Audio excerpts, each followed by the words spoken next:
Hello dear people of God. मेरे प्रियो, क्या आप सोचते हैं कि मेरे जीवन की समस्याएं क्यों समाप्त नहीं हो रही? आप बहुत प्रार्थनाएं भी कर रहे हैं, आराधना भी करते हैं, उपवास भी कर रहे हैं और आप किसी ना किसी सेवकाई का हिस्सा भी हैं। आप सेवा में होने के बाद भी आपके जीवन के कुछ संघर्ष ऐसे हैं जो खत्म नहीं हो रहे। मेरे प्रियो, आज मैं परमेश्वर के वचन से आपको कहना चाहता हूँ। हम पढ़े अय्यूब के जीवन से, तो वचन इस प्रकार कहता है कि कई चीजें इसलिए नहीं खत्म होती क्योंकि हम सेल्फिश हो जाते हैं। हम सिर्फ खुद के लिए मांगने लगते हैं। याद करें, हमने दूसरों के लिए प्रार्थना कब की होगी?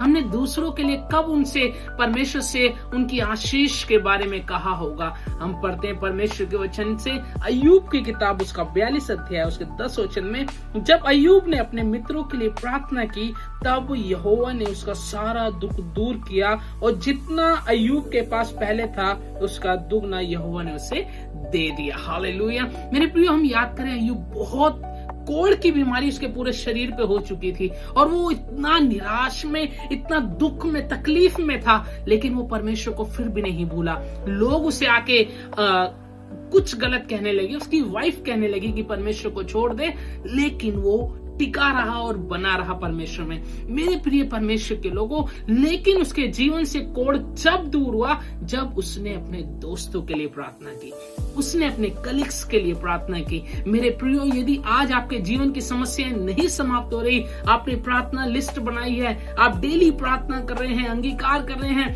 फिर भी नहीं हो रहा, तो मैं आज आपसे कहना चाहता हूं, परमेश्वर के वचन के द्वारा आपको दूसरों के लिए प्रार्थना करने की आवश्यकता है। जब आप दूसरों के लिए प्रार्थना करेंगे, परमेश्वर आपकी उन आशीषों को जो रुकी हुई हैं उन्हें अपने स्वर्ग से दे देगा। वचन में लिखा है, जब तक स्वर्ग से ना दिया जाए मनुष्य को कुछ भी प्राप्त नहीं होता। इसलिए याद रखें, प्रार्थना करें दूसरों के लिए, सेल्फिश ना हो।